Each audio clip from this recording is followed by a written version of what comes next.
Beep beep. Good morning, everybody, and welcome to this thing that we like to call Northern News Now Plus on the Northern News Now Plus app. I'm Matt Rasmussen. Let me pop my stupor up here for you. There we are.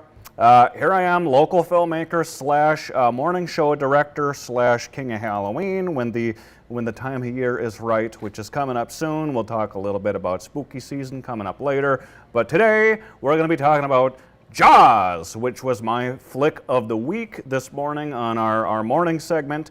I've chosen Jaws because it's the 50th anniversary of Jaws. It's back in theaters nationwide.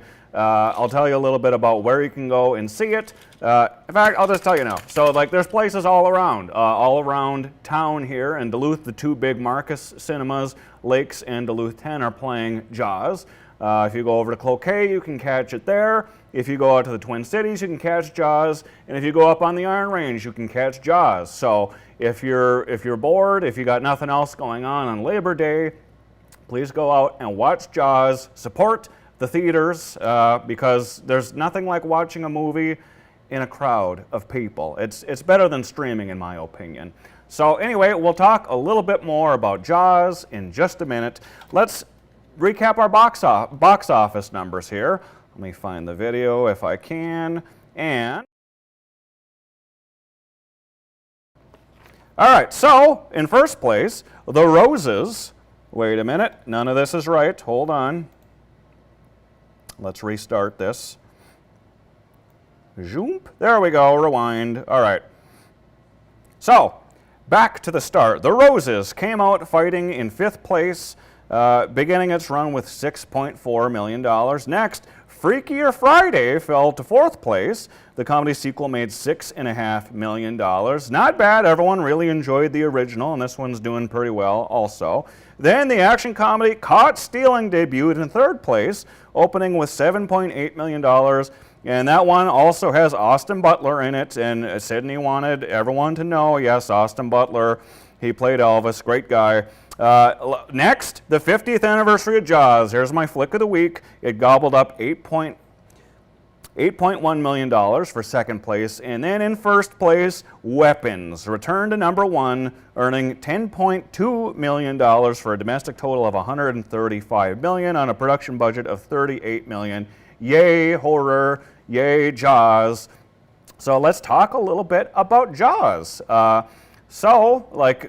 It's crazy to believe that a movie that's 50 years old is in the top 5 for the box office. That just shows what's... Let's go back to camera here. So it was ahead of its time, Jaws. Jaws invented the blockbuster. There were no such things as summer blockbusters until Jaws happened. And then, the studios saw that idea and decided every year has to be a summer blockbuster to take the place of this amazing Jaws movie. So you see blockbusters every year. It's these big tentpole movies that come out in the summer. Jaws began all of that. Thank you, Steven Spielberg, for doing that. And this was his big feature film directorial debut theatrically.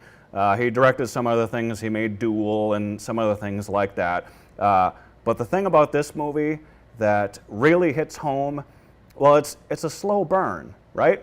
Because you don't see the shark much. The shark's name is Bruce, by the way. Don't know why his name is Bruce. He looks like a Bruce, I guess.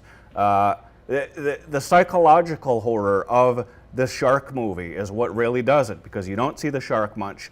And the reason for that was the technicalities behind the scenes. They had nothing but trouble.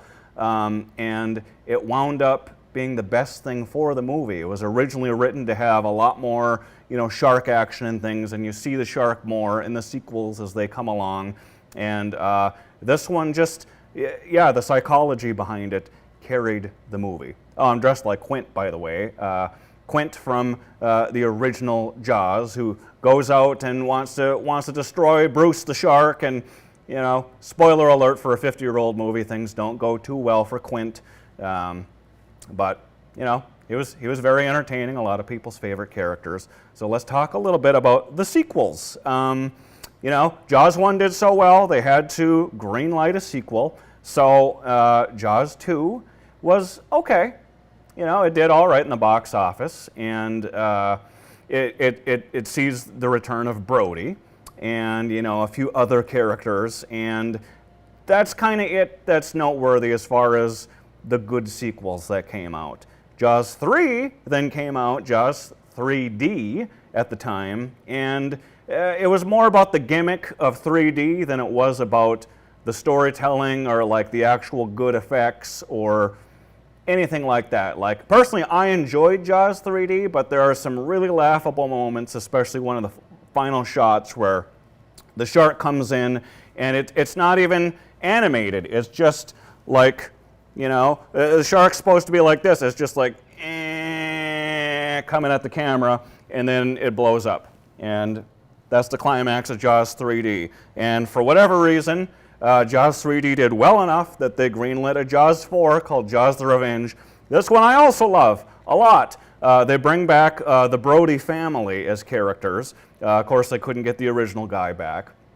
But that's a fun one. That also has some really laughably bad moments. There's the climax where the shark is coming out of the water and it's like screeching, and then the bow comes. It's fun. Watch it to laugh and to have fun. That's kind of what these sequels are all about. So we can talk more about, well, I like to joke and say that Jaws 19 is my favorite, if you know the reference there. Back to the Future Part 2 had a Jaws 19 when they go all the way to the future in 2015 with hoverboards and flying cars and stuff. You see on the marquee it says Jaws 19. And a very funny gag that the filmmakers did with Jaws 19 10 years ago is when it was actually 2015 and they re-released Back to the Future Part 2 into theaters, and it was celebrating its big anniversary. They actually released a fake Jaws 19 trailer, which is really funny. It's on YouTube now, and it starts to recap like, oh, Jaws 1 happened, and then they talk a little bit about 2 and 3 and 4, and then they just start recapping Jaws 5 through 18, and it's the most ridiculous thing ever, and they start going crazy, and it's very funny. It's definitely worth your time. So Jaws 19, that one's my favorite. What else do we need to talk about here? Being that it's Labor Day, this is the last day to acceptably wear white, as tomorrow is Bat Tuesday, which means it's the start of the spooky season. For those of you who haven't heard of Bat Tuesday before, it's kind of like the Black Friday of this upcoming holiday in December. It is the Black Friday because there's nothing after Labor Day and until Halloween. There's nothing but Halloween and spookiness, and a lot of people have already started celebrating Halloween and getting into the season. You can see Halloween decorations out everywhere in stores already. Pumpkin spice is in full swing. So spooky season is coming, and today and tomorrow mark that officially. So don't feel ashamed. Embrace Halloween. Go out and celebrate. And yeah, have a fun Labor Day for anyone. Hopefully you're not watching this now and you should be having fun and not laboring today. Just take today for you and then take tomorrow for spooky season. So, thank you for tuning in to this Movie Mondays with Matt, and I'll be back next week. Should I tease what's coming up next week? I'll be talking about a box office movie that's kind of spooky, and that'll be my pick of the week for next week with another new silly costume as well. So, have fun. Happy Labor Day, everyone, and have a good one. That's a wrap.